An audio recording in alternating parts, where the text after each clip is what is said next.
Okay, go ahead, Chair. Thank Vice you. Chair. Can you hear me?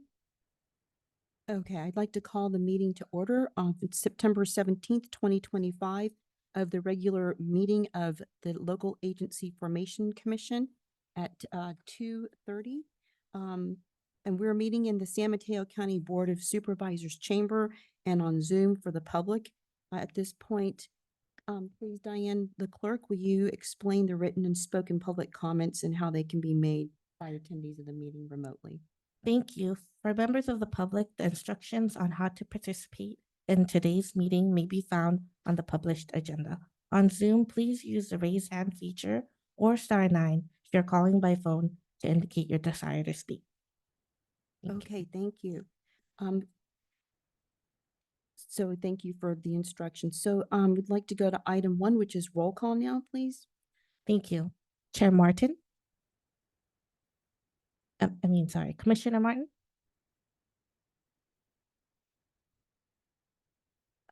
Commissioner Spear? Commissioner Ruda? Here. Commissioner Yu? Here. Commissioner Rinaldi? Present. Vice Chair Chen Crawley? Present. Thank you, Chair. You have a quorum. Thank you, Yes, thank you. And now that we have a quorum, we'll go on to item 2, which is public comments. So I will open public comments for items that are not on the agenda today. Do we have any public comments online, Diane? We currently do not have any public comments or items not on the agenda. Thank you.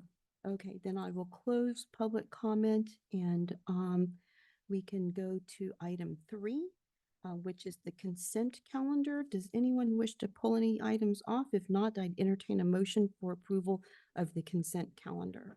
I have a correction of the minutes. Okay, would you like to pull that off or do you want to just do that now? I just make the correction. So, Okay, on the item about voting on, Director Yu, it was I who voted yes and not, alternate, right. oh, okay. So I sat that day. I was present at that meeting, so. Okay, if you would make that change, Diane, that would be great. Thank you. Yes. So then I'll entertain a motion to approve the consent with that amendment to the minutes of July 16th, 2025. So moved. Is there- Second. Okay, roll call? Thank you. That was a motion by Commissioner Spear, seconded by Commissioner Rinaldi. Commissioner Martin? Aye. Commissioner Spear? Commissioner Ruda? Yes. Commissioner Yu? Aye. Commissioner Rinaldi? Yes. Vice Chair Chen Crawley? Yeah, aye. Thank you. You So that motion would- passes. Yes, thank you. So then we will go now to item 4, which is the consideration of the municipal service review circulation draft for South County Part 1, which includes County Service Area 7, the Los Troncos County Maintenance District, and the La Honda Lighting District. So Sarah, if you would like to kick off this item with your presentation, please? Yes, Thank you. thank you. So as required by state law, LAFCOs conduct municipal service reviews and sphere of influence reviews on all cities and special districts in the county. A sphere of influence is a plan for the boundaries of a city or special district. And the MSR and SOI do not represent a proposal for reorganization of agencies, but rather a state mandated study of service provisions of an agency. LAFCO is required to include 7 MSR determinations, which can be found in the report. I'd like to note that the report includes determinations only for CSA 7, County Service Area 7, and not the Los Troncos County Maintenance District or the La Honda Lighting Maintenance District, because these districts are outside LAFCO's jurisdictional authority.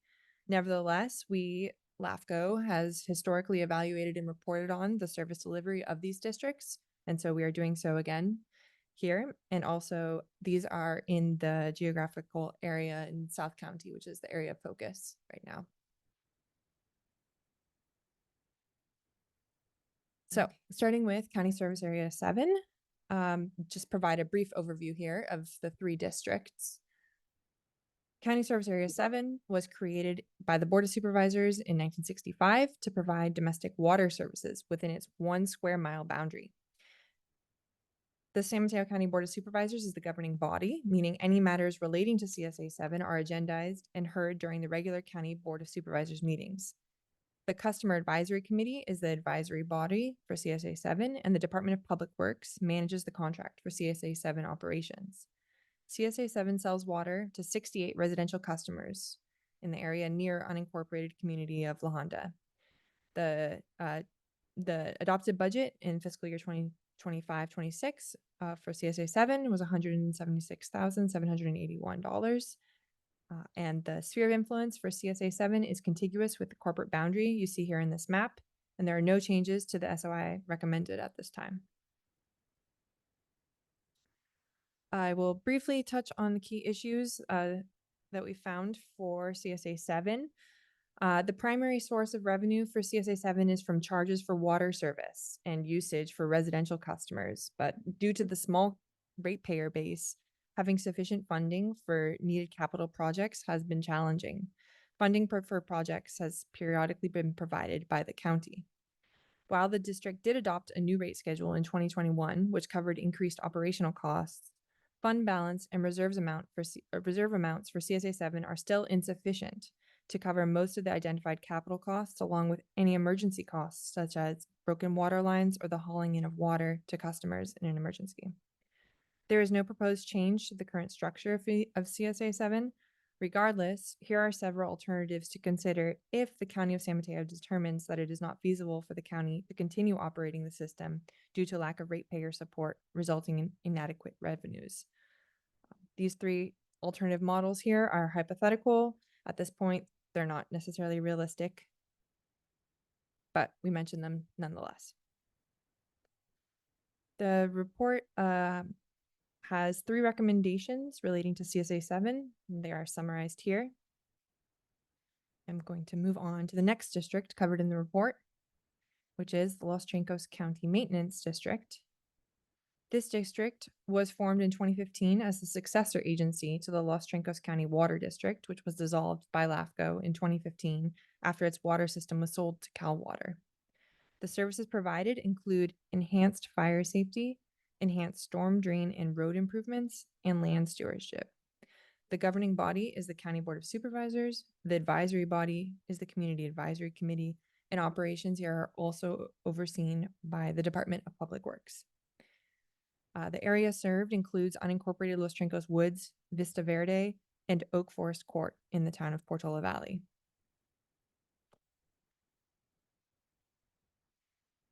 Some key issues that we found are described here. The enhanced improvements, and I will summarize them briefly. The enhanced improvements and services to properties in the district are primarily funded through a share of the 1% of property tax collected within district boundaries. Enhanced drainage improvement projects are funded as needed using the district budget. There are no general county funds used. However, given the estimated costs of some capital projects, it will take several years in order to have sufficient fund balance to construct and maintain new stormwater infrastructure. Unspent funds are placed into the reserve fund, which has become a significant contributor to the revenue and fund balance for the district. As of June 30th, 2025, the fund balance available is $1.7 million. Another finding area revealed by the analysis for this report is that the district information is not easily available online. The County Department of Public Works does not post agendas and meeting minutes from meetings with the Community Advisory Committee, and the Vista Verde Community Association website does not post agendas or notes either, except for several from 2023. LAFCo has 2 recommendations for the Los Trincos County Maintenance District, shown here. District should review and update the 2013, which is the most recent storm drainage master plan, particularly related to providing updated cost estimates for recommended projects, as well as evaluating whether existing projects should be updated or new projects added. Public Works staff and the advisory committee should review information on the Vista Verde Community Association website to confirm accuracy, and the County Department of Public Works should also post information about the Community Advisory Committee, such as agendas and meeting minutes. The final district reviewed was the La Honda Lighting Maintenance District. No issues were identified, but if you'd like to learn more about this district, which is one of 11 street lighting districts in the county, there's more information available in the report. And that concludes the overview of the report. The recommendations to the board are to 1, open the public hearing and accept public comment. 2, provide commissioner comment. 3, direct the executive officer to schedule the final municipal service review for CSA 7, Los Trancos County Maintenance District, and La Honda Lighting Maintenance District for a public hearing at the next commission meeting on November 19th, 2025, and circulate it with any necessary amendments to the county, cities, and special districts. And 4, direct the executive officer to schedule a virtual public workshop for October 7th, 2025. Thank you. Thanks, Sarah. So now I'll entertain questions from the commission if anyone has any questions. Katie, Commissioner Martin, any? Have we, with regard to the Community Advisory Committee, do we know who those people are? And have we made an effort to contact them other than through the website? Yes, I have the staff, LAFCo staff has been in contact with the members of both advisory committees for Los Trancos County Maintenance District and for CSA 7. And they've had a chance to review and provide comments on the report. We are given conversations with them, we're proposing to hold this virtual public workshop to solicit more feedback and to incorporate into the final report. But yes, we have been in touch with them and are in touch with them. And perhaps several of them are here to either virtually or in person here to provide some comments as well. Did they give any rationale for not having had a meeting since 2023, or at least not reporting it out? I know that has not been posed. Okay. They are. Rob can comment more here. So one of the comments that we have regarding transparency as well is that both of the community advisory committees, sort of CSA 7 and Los Trancos County Maintenance District, have websites. They are, though, either maintained by either a homeowner association or homeowner group, or kind of an advisory body and just community members. But there's nothing formally hosted on the county's websites regarding both of those. So they may have met at later dates. We don't. If the information is available, though, we don't have it. And one of the recommendations that we have for both advisory bodies is to have that information then hosted on the county website, just to enhance transparency and ease of access to that information. That's where I was trying to go. Thank you. Thanks, Commissioner Martin. Any other questions? Commissioner Yu? Regarding the draft document, I have about a half dozen editorial suggestions that I will consult with staff after and bring to their attention. That would work before you do the final MSR, right? Okay, thank you. Any other questions or comments questions? Okay, then I'll open it up to the public hearing now for item 4. If there are any public comments. Diane, Yes, there is one virtual hand raised on Zoom from Mr. David Smirnoff. Okay, Mr. thank you. Smirnoff, please go ahead. Yeah, my name is David Smirnoff. I serve on the Los Trancos County Maintenance District Community Advisory Committee. And yes, we have regular meetings, but have probably done a somewhat inconsistent job of being able to put those up on the website, and it's certainly something that we can address going forward. We have annual meetings where we invite the community to come and learn about what we're doing and how their funds are being spent. And I just had a couple of comments on the actual report itself. And in section 3 on the capacity and adequacy of public facilities and services, I thought it might be instructive for the commission to understand the drainage system up here is in Los Trancos Woods is very antiquated, started in the 1920s. And in the 1960s, the Vista Verde development was built with regular engineered water drainage features, gutters, curbs, drop inlets, and things like that. And all that water sheds down onto the sort of antiquated system in Los Trancos Woods. So we've been working with Department of Public Works to address those issues and are starting to make progress on that. But the community has been concerned about the slow progress. And so we're trying to address those issues. And then just one other minor point I wanted to bring up was that in the land management section, It comments that the Mid-Peninsula Open Space District, which is Mid-Peninsula Regional Open Space District, only holds an easement, but they don't actually do any management of that property, and nor does the San Mateo County Public Parks Department do any management there. That's all Woodside Fire Protection District that does that under contract with a lot of support from the community on community volunteer work days and things like that. So I just wanted to make that clarification, and I'd be happy to answer any questions the commission may have. Thank you. Thank you, Mr. Smirnoff. Any other public comments, Diane? Or if you have a public comment in the room, if you'd like to make a public comment, please come to the podium and fill Thank out a you. speaker card. That was the only public comment on Zoom, and there are none in chambers. Thank you. Okay, then I will close public comment and ask for additional comments from the commission if there are any, and there may not be. Okay, if there aren't any, then I guess you'd like a motion, Rob? So is there a motion basically for the last two items, which is basically to direct the executive officer to schedule the final MSR and for a public hearing for at the next commission meeting on November 19th, and consider amendments that Commissioner Yu has made, and also will direct the executive officer to schedule that virtual public workshop for October 7th. Is there a motion for that? So moved. Okay, moved by Commissioner Rinaldi and seconded by Commissioner Ruddock. Roll call, please. Thank you. Commissioner Martin, Aye. Commissioner Spear, Aye. Commissioner Rudolph, Aye. Commissioner Yu, Aye. Commissioner Rinaldi, Yes. Vice Chair Chin Karali. Aye. Thank you. Motion passes. Thank you. Okay, moving on to item 5, which is the regular agenda now, the amicus brief in support of Monterey LAFCo. Rob, would you like to kick off this item? Yes, thank you, Chair. So Monterey LAFCo has asked other LAFCos in the state to file an amicus brief in support of pending litigation regarding a recent proposal that Monterey LAFCo actually denied.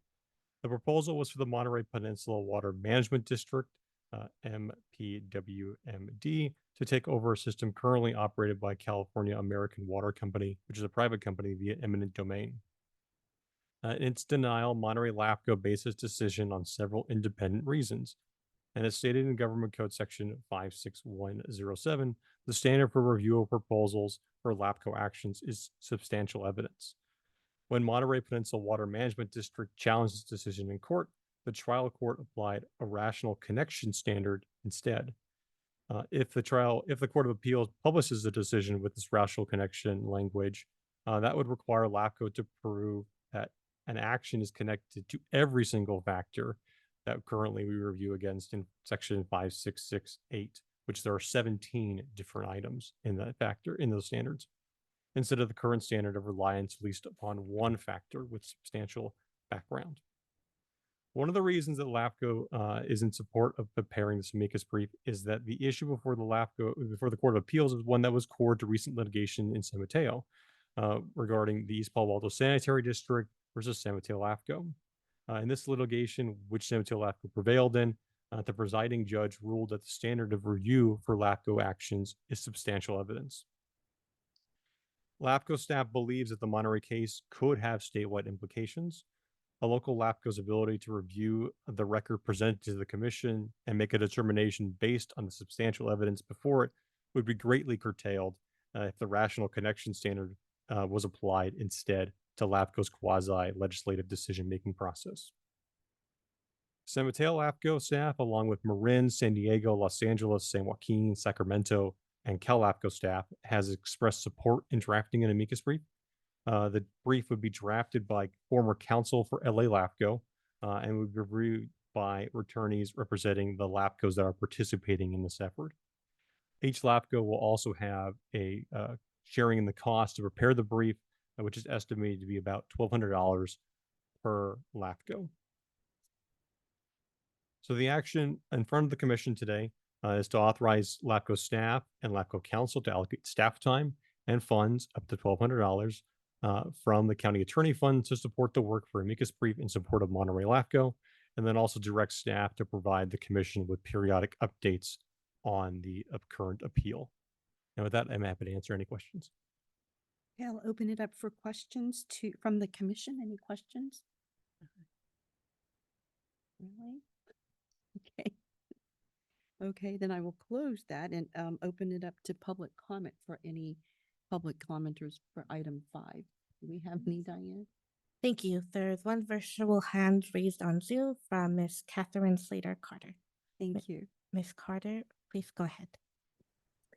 Thank you. I support LAFCO on your decision on filing an amicus brief in favor of, or on the behalf of Monterey LAFCO. This is a long and hotly contended issue, and I think it's good to have the LAFCO influence. So thank you very much. Anyone else, Diane, before I close public comment? Thank you. Thank you. There are no other public comments. Great, then I'll close public comment and ask for one last call for comments or questions from the commission. I'll move adoption. Okay, great. Is there a second? Okay, roll call, please. Thank you. That was a motion by Commissioner Spear, seconded by Commissioner Rinaldi.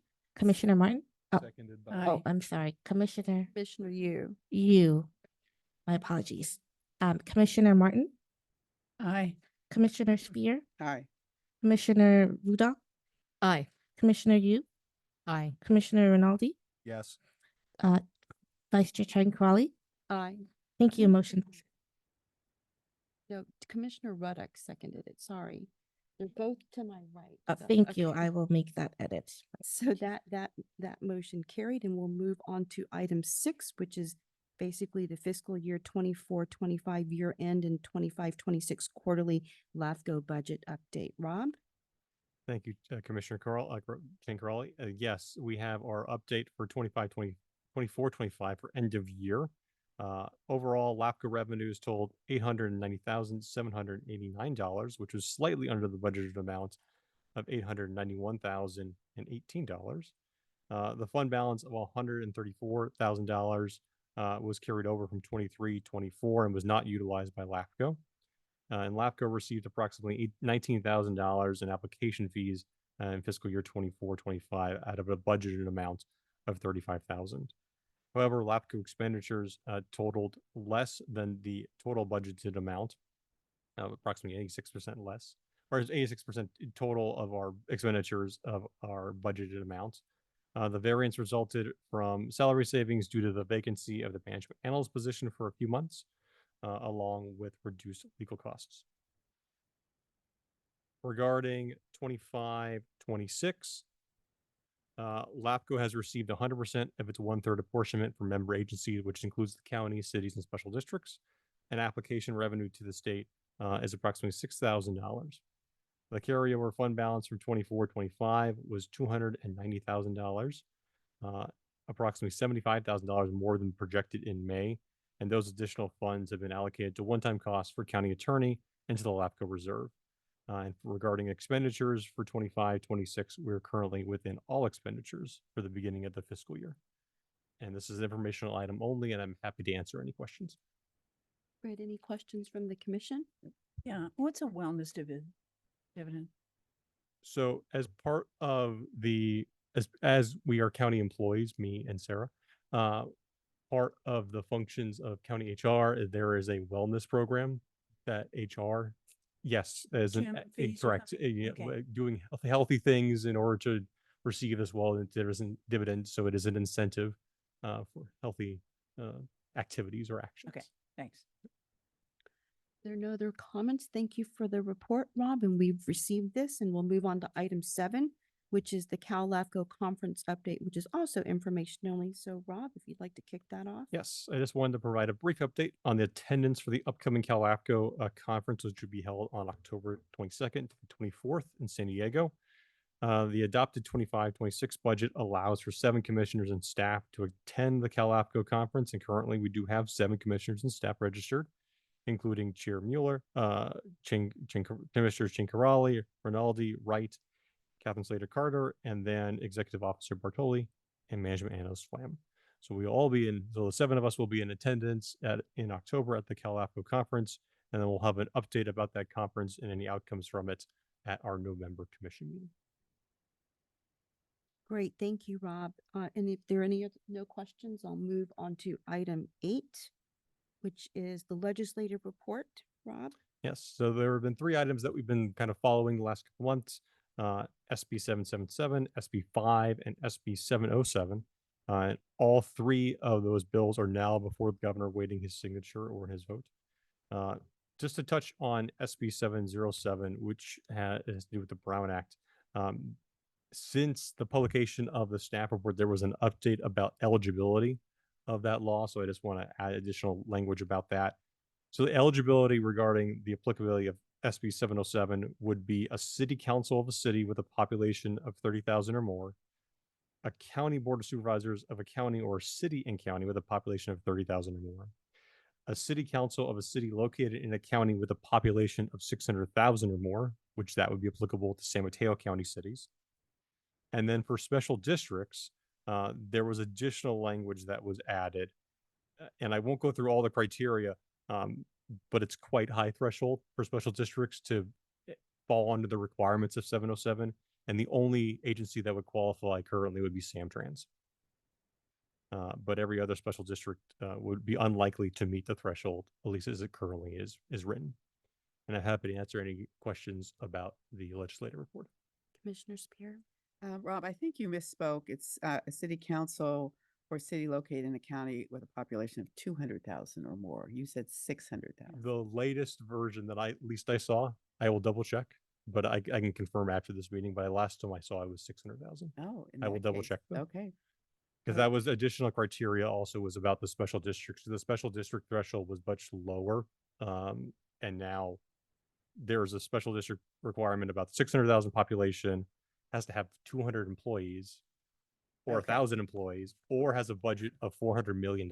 So it's LA, is that right? Basically, there are very few Forget. special districts that probably would qualify for that criteria. It probably would be in the city and county of Los Angeles. And like I said, the only one that qualifies in San Mateo, at least on the cursory review, is Samtrans. Thank you. Okay, any other questions or comments?